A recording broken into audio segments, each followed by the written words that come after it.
Madame la maire, mes chers collègues, le débat d'orientation budgétaire devrait être le moment d'établir avec réalité de quoi seront faites les finances de la ville pour l'année à venir. Après un mandat 2014-2020 qui aura vu la dette doubler, la fiscalité augmenter de 20%, une utilisation effrénée des loyers capitalisés, un espace public dégradé et enfin une crise sanitaire et économique. Ce DOB aura pu être l'occasion d'enfin repartir sur des bases saines. Ce n'est pas le cas. Ce qui semble caractériser ce DOB 2022, c'est son insincérité, absence d'indication d'endettement, grand flou quant aux loyers capitalisés qui sont reconduits et grave inquiétude quant à l'exécution des recettes dont nous n'avons toujours pas le montant réel exécuté et non celui que vous aviez rêvé. C'est ce qui a justifié d'ailleurs du départ de certains de vos collaborateurs de votre cabinet, puisque ce sont grâce à eux que nous avons obtenu ces informations. Au total, parce qu'ils ont le sens des responsabilités et ils ne veulent pas être mis en cause. Au total, c'est un manque à gagner évalué à plus de 400 millions d'euros qui fait peser sur le budget de fonctionnement un risque réel de déséquilibre, c'est-à-dire interdit par la loi. En l'occultant, une fois de plus, le projet de budget primitif sera insincère. Nous attendons des réponses claires, car cela devra être pris en compte dans la rédaction du budget du primitif 2022. Nous craignons que ce budget soit à nouveau insincère, que le budget de fonctionnement ne soit pas à l'équilibre. Dans ce cas, la ville sous tutelle financière de l'État ne serait plus une option, mais une obligation. Il aura fallu une demande expresse de notre président de la première commission pour connaître enfin les prévisions d'endettement de la ville pour 2022. En effet, aucune information n'est donnée, rien. Vous daignez enfin confirmer le pire, c'est-à-dire que fin 2021, la dette aura doublé depuis 2013, passant de 3,6 milliards à 7,2 milliards. Je rappelle, et ça c'est pour M. Ferraud, parce qu'il faut qu'il travaille un peu quand même et qu'il se reconnecte, je rappelle à M. Ferraud qu'en 24 ans de gestion par la droite de la ville de Paris, la dette n'aura augmenté que d'1 milliard d'euros. Dans le même temps, sous gestion socialiste, la dette aura été multipliée par 7 et la plus forte progression est sous la mandature de Mme Hidalgo. Comme votre engagement, oui, ça fait mal. Eh ben oui, eh ben voilà. Les Parisiens ont des informations. Comme votre engagement, Madame la maire, de ne pas vous présenter à l'élection présidentielle, vous vous étiez engagée à stabiliser l'endettement. C'est tout le contraire qui se prépare. Ce n'est qu'oralement que nous avons appris mardi dernier, le 9 novembre, que l'autorisation d'emprunt serait portée à 912 millions d'euros. Pourquoi ne pas l'avoir écrit? Pourquoi un montant aussi faramineux? Et pourquoi faire? J'entends déjà votre argument. Cela est dû à la crise sanitaire. Mais c'est un prétexte faux. Comme d'ailleurs, selon vous, mais il n'y a que vous qui l'avez entendu, cet appel irrésistible du peuple écologiste et socialiste à vous présenter. On en voit le résultat. Peut-être que M. Cazeneuve reprendra le relais. Au compte administratif 2020, voté en juin dernier, vous estimiez le coût total de la crise de la Covid à 800 millions d'euros.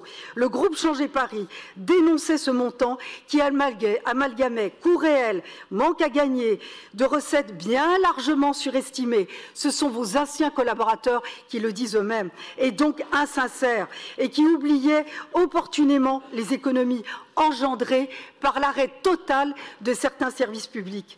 Par un calcul simple que je vous invite à vérifier, depuis l'apparition de la crise sanitaire, voici le total des autorisations d'emprunt que le Conseil de Paris a voté. 420 millions d'euros au BS, 700 au BS 2020, 780 au BP 2021.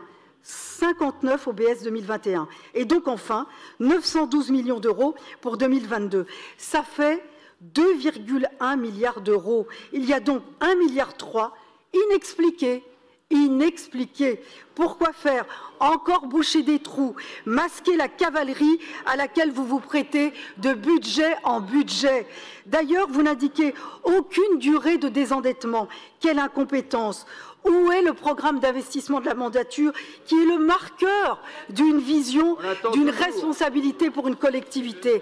Rien, rien, de la gabegie financière, de l'incompétence, du cynisme. Les agences de notation dont vous vous prévalez ne jugent pas de la gestion, qu'elle soit d'ailleurs bonne ou mauvaise, mais bien de sa solvabilité, c'est-à-dire du potentiel fiscal des Parisiens ainsi que de la vente potentiel de son patrimoine qui, ne vous en déplaise, ne vous appartient pas, c'est-à-dire un indicateur de liquidation après inventaire.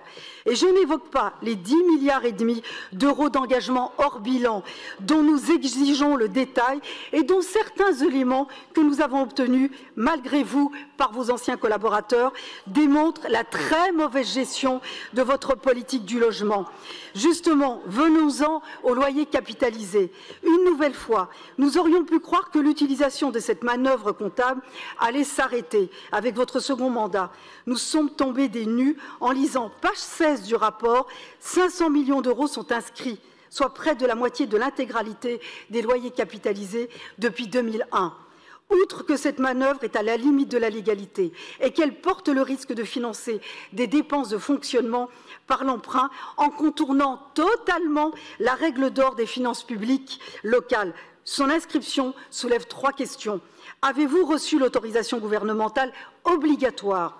Pouvez-vous nous expliquer pourquoi, en page 15 du même rapport, ils sont inscrits à 830 millions d'euros et non plus à 500, et pourquoi, en réunion de la première commission, vous avez parlé seulement de 220 millions d'euros pour 2022?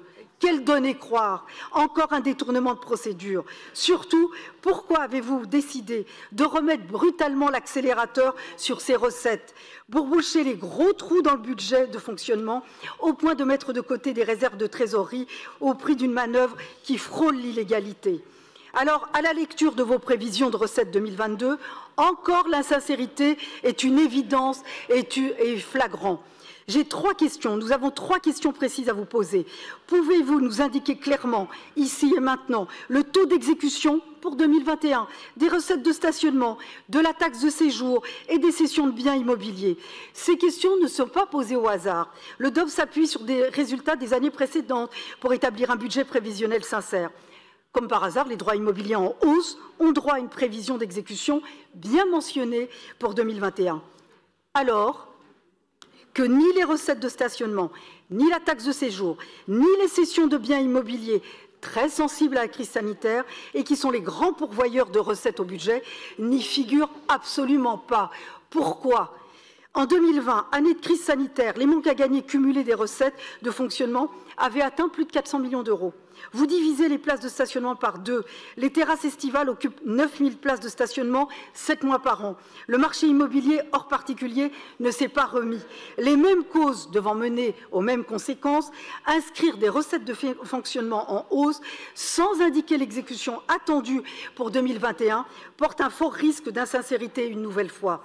Nous craignons un manque à gagner entre 200 et 400 millions d'euros. Pourquoi prévoir alors un montant de 500 millions de loyers capitalisés, si proche du manque à gagner potentiel pour les recettes? Cela revient à reconnaître que le budget est insincère. Conclusion, les questions sont simples. Les Parisiens attendent des réponses simples. Si la municipalité persiste dans ce déni, comme elle le fait depuis maintenant, depuis de nombreux mois, le contrôle préfectoral que nous avons saisi, renforcé du budget, s'impose. La mise sous tutelle de la ville doit être envisagée. Voilà nos recommandations. Je vous remercie. Bravo.